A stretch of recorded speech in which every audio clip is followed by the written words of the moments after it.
The wind was a torrent of darkness among the gusty trees.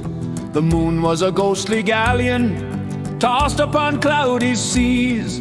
The road was a ribbon of moonlight over the purple moor, and the highwayman came riding, riding, riding. The highwayman came riding up to the old inn door.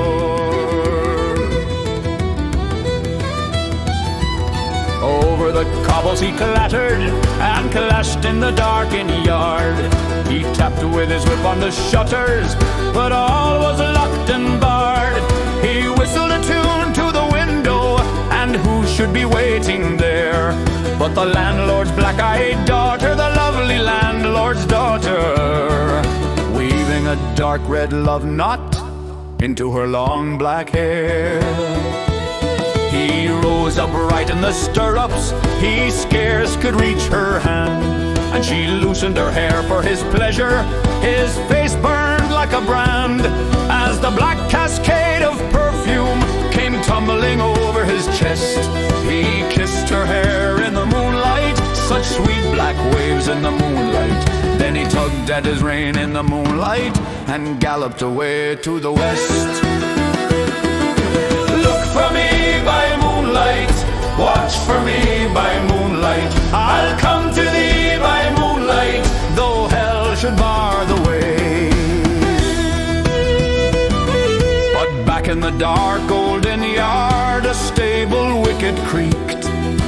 Tim, the stable boy, listened. His face was white and peaked, 'cause he loved the landlord's daughter, and he'd heard the robber say, "One kiss, my bonny sweetheart, I'm after a prize tonight.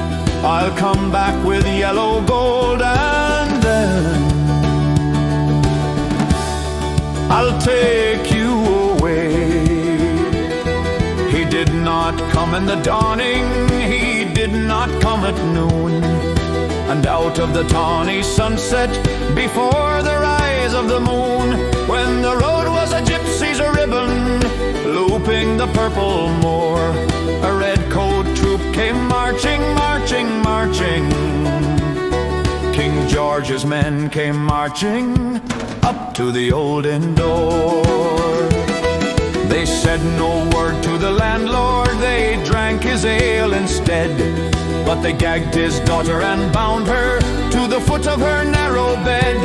They had tied her up to attention with many a sniggering jest. They had bound a musket beside her with muzzle beneath her breast. Now keep good watch, and they kissed her, but she just looked to the west.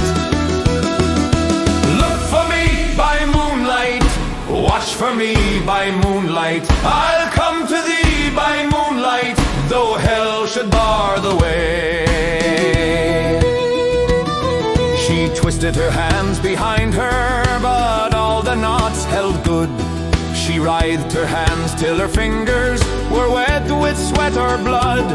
They stretched and strained in the darkness, and the hours crawled by like years, till now on the stroke of midnight, cold on the stroke of midnight, the tip of one finger touched it, the trigger at last was hers.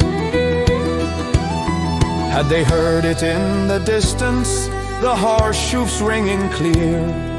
Nearer he came and nearer, were they deaf that they did not hear?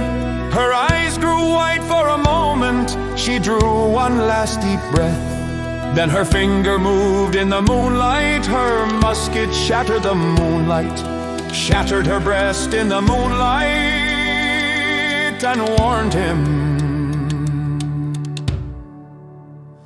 with her death.